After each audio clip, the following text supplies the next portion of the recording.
The second you stopped chasing, they felt it. Not later, not slowly.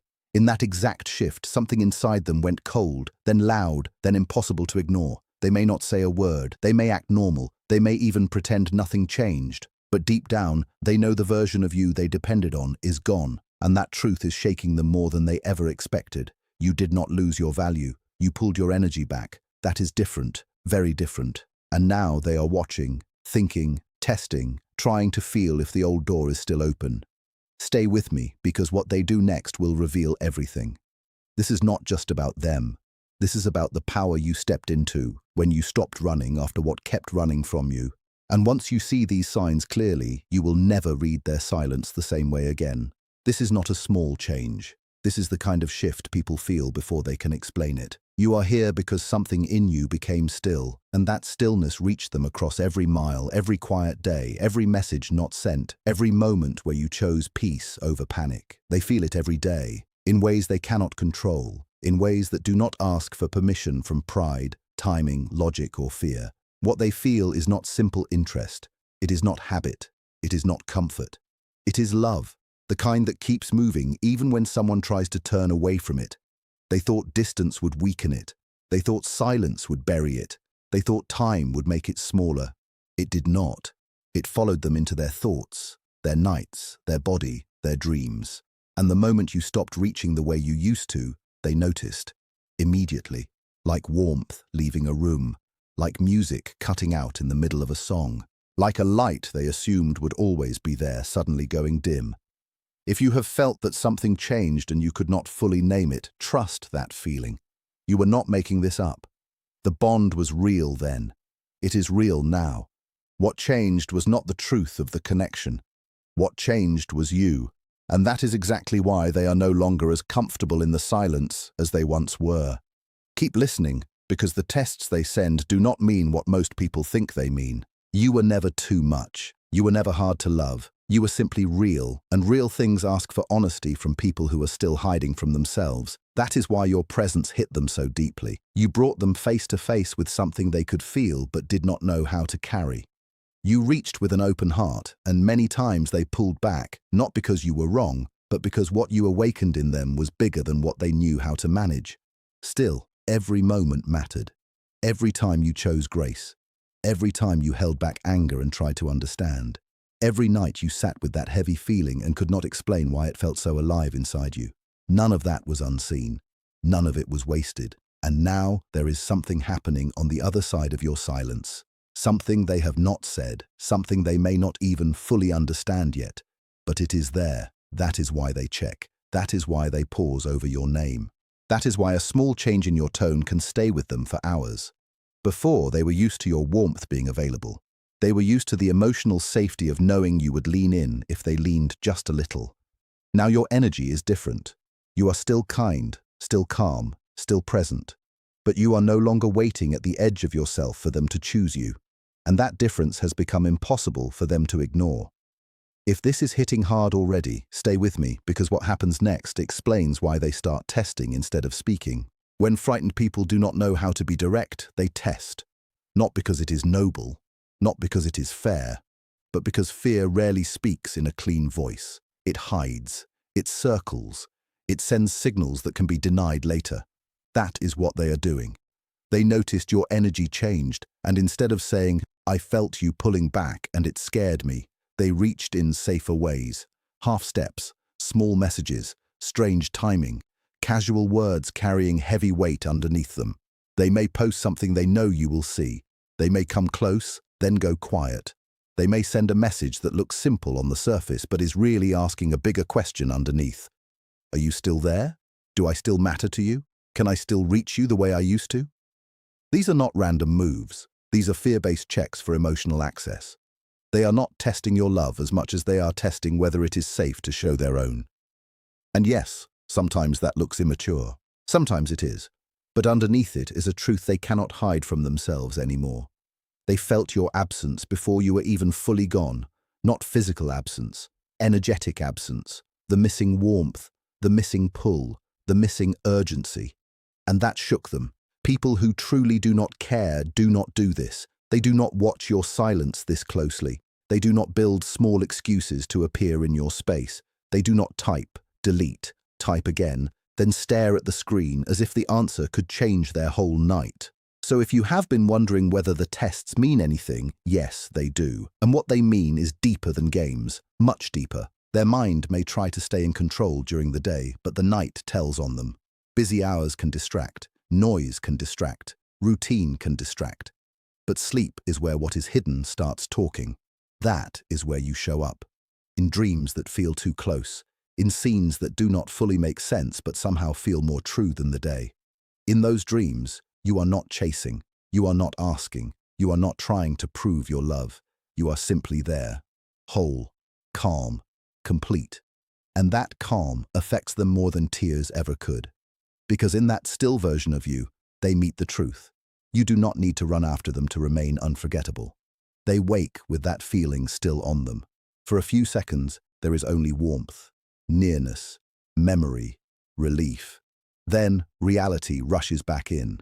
Distance, silence, pride, time, and that drop, that sudden emotional fall from dream to waking, stays in the body.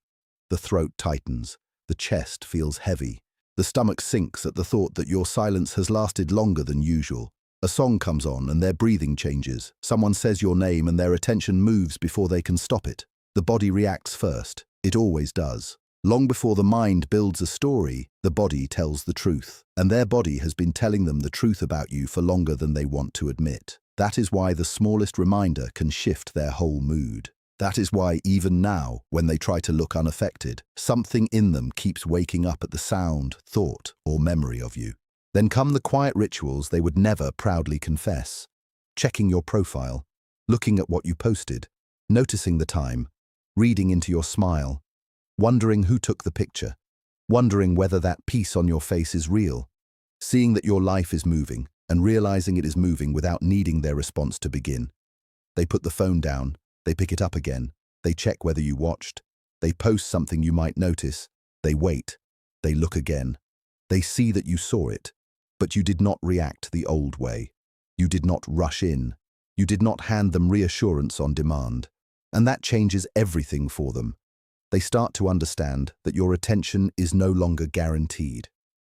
That is the part that rattles them. So they type your name, delete it, open the chat, close it, start a message that sounds light, safe, almost meaningless, except it is not meaningless at all. It is a probe.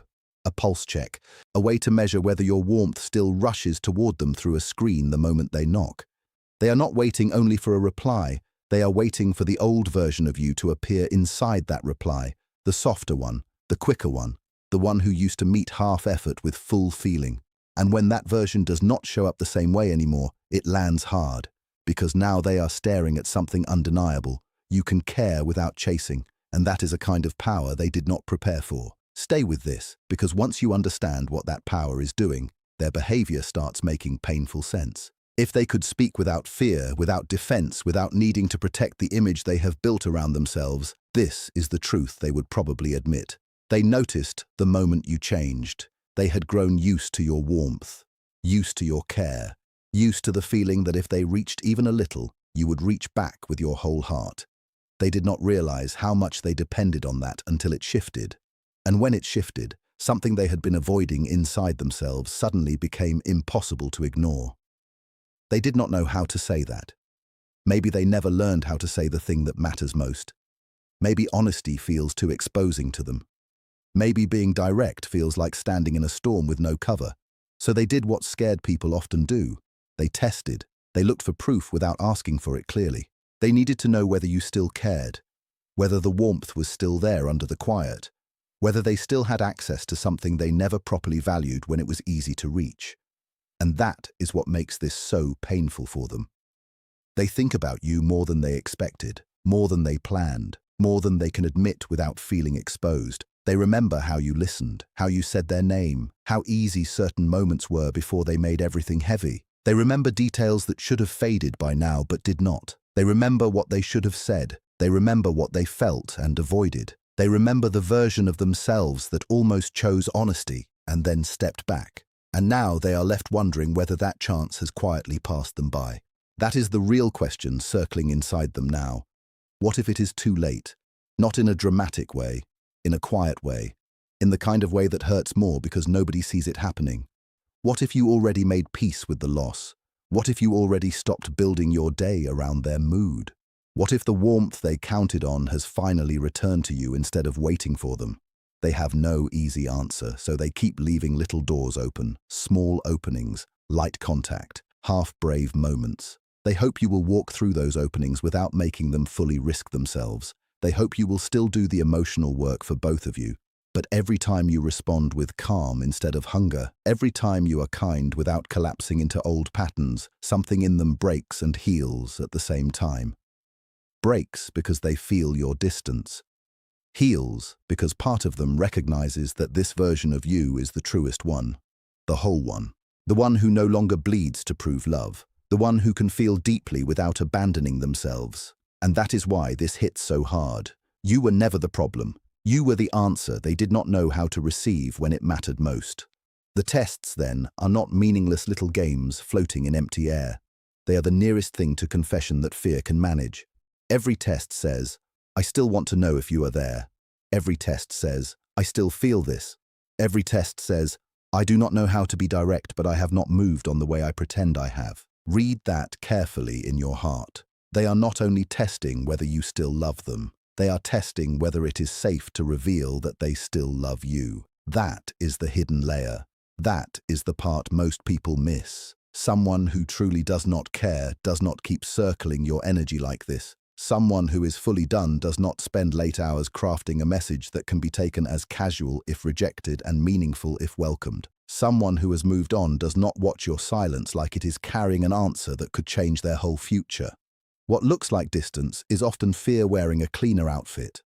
What looks like indifference is sometimes panic trying to stay elegant. What looks like control is often someone trying not to be seen shaking. None of that excuses bad behavior, but it does explain it. Beneath all the pauses, the delayed replies, the careful little moves, the staged calm, there is often one truth. They still feel more than they know how to hold. And your stillness has forced that truth to the surface. Because when you used to chase, they could stay asleep inside the connection. Your pursuit let them avoid the full weight of their own feelings. Now there is no cover, no emotional noise to hide behind, no constant reassurance arriving to soften their uncertainty. Just your quiet strength, your absence from the old dance, your refusal to beg with your energy. And that silence speaks louder to them than all the words you once tried to say. Keep listening. Because the biggest shift in this story did not happen in them first. It happened in you. Maybe you cannot say exactly when it changed. Maybe it was one morning when you woke up and did not immediately check your phone. Maybe it was one night when waiting finally stopped feeling romantic and started feeling painful in a way you could no longer call love. Maybe it was a slow return to yourself after too many days spent analyzing every word, every pause, every mixed signal. But it happened. You stopped. You stopped making your peace depend on their behavior. You stopped replaying conversations, searching for what you did wrong. You stopped turning confusion into excuses just so you would not have to face the truth that inconsistency hurts. You stopped shrinking your honesty into something easier for them to manage. You stopped reaching first, then feeling ashamed for caring more. You stopped carrying the whole emotional connection on your back while pretending the weight was fine. And that was not coldness. It was clarity. It was the moment your soul chose dignity over emotional chaos. You did not become heartless, you became whole. You chose your mornings back. You chose your nervous system back. You chose to let silence be silence instead of filling it with desperate meaning. You chose your own name before theirs. And that is what they feel now. Not cruelty, not revenge, not a game. They feel sacred stillness. A version of you that is no longer available through guilt, confusion, or half-love. A version of you that can stand in feeling without drowning in it. A version of you that is not asking to be chosen in order to know your worth. That kind of stillness is powerful, magnetic, unfamiliar. It unsettles anyone who thought your love would always wait at the door with no limit. And once you become that still, everything changes around you. The same messages land differently. The same delays do not carry the same power. The same tests reveal themselves faster because you are no longer desperate to misread them as hope. You begin to see clearly. A midnight message is just a midnight message unless it comes with truth. A vague check-in is just that unless it is followed by real effort. A story view is not devotion. A breadcrumb is not a meal. And that clarity is exactly why you have become harder for them to predict and harder to control emotionally. They may feel pulled to you more strongly now than before. They may think about reaching out more often. They may even start seeing reminders everywhere because once a person loses guaranteed access to your energy, they finally feel what your presence was doing for them all along. Still, your job is not to rush toward every sign. Your job is to remain anchored, to stay honest with yourself, to let actions reveal character over time, because sacred stillness does not run after proof. It lets truth come forward on its own legs. And if something is real, it will have to meet you where you are now, not drag you backward into who you used to be. This is where your power lives, in not abandoning yourself just because someone else finally starts to feel the loss of your constant emotional availability. That loss may wake them up. It may push them toward courage. It may not. But either way, you do not lose. Because what returned to you in this process is bigger than any one person's timing. You got yourself back. There is a strange beauty in that. The moment you stopped needing a signal from them to feel whole, you became stronger than every test they could send. That is the paradox. The less you chased, the more your energy changed. The more your energy changed, the more they felt it. The more they felt it, the more they started questioning themselves, their choices, their silence, their distance, their pride. You do not need to force that process. Life does it on its own. Memory does it. Regret does it. Dreams do it. The body does it. A quiet Sunday does it. A song does it. Seeing your name unexpectedly does it. Watching you continue without reaching for them does it most of all. And in that, they begin to understand something they missed before. Your love was never weak because it was open. Your love was powerful because it was real. What changed now is not that you love less. What changed is that you no longer place that love in hands that have not learned how to hold it. That is maturity. That is healing. That is self-respect with a soft heart still beating underneath it. So if they return with more tests, more half signals, more careful little moves, do not panic. Do not rush. Do not confuse movement with meaning. Let them show whether they can move beyond fear into truth. Let them show whether they can trade hints for honesty. Let them show whether they can stop reaching sideways and finally come forward in a way that matches what they claim to feel. And if they cannot, your stillness remains your safety. Your peace remains yours. Your life keeps moving. That is the part no test can take from you. You were seen in every stage of this, even when no one seemed to understand what it was costing you. In the waiting, in the reaching, in the confusion. In the nights you kept your heart open when closing it would have been easier. In the mornings you got up and kept going without applause. In the afternoons you chose softness over bitterness. In the quiet evenings when you held something heavy inside you and could not explain it to anyone. None of that made you foolish. It made you human. It made you brave. And now you are at a different point in the story. Not because they finally gave you all the answers. Not because every wound is suddenly gone. But because you know something now that changes everything. You do not need anyone's delayed recognition to confirm your worth. If they love you, that truth will have to grow up into action. If they miss you, that feeling will have to learn how to speak plainly. If they are afraid, that fear is theirs to face. Your peace is yours. Your wholeness is yours. Your stillness is yours. And that is why the next chapter of your life does not begin when they finally understand what they lost. It begins the moment you stop waiting for their understanding to matter more than your own clarity. If they reach out honestly, you will see it. If they keep hiding behind tests, you will see that too. Either way, your eyes are open now, and that is the real shift. So take a breath and let this settle deep. You are not the one chasing anymore. You are not the one proving anymore. You are not the one begging for the bare minimum and calling it fate. You are the calm they still feel. You are the truth they keep circling. You are the shift. And from this point on, everything answers to that.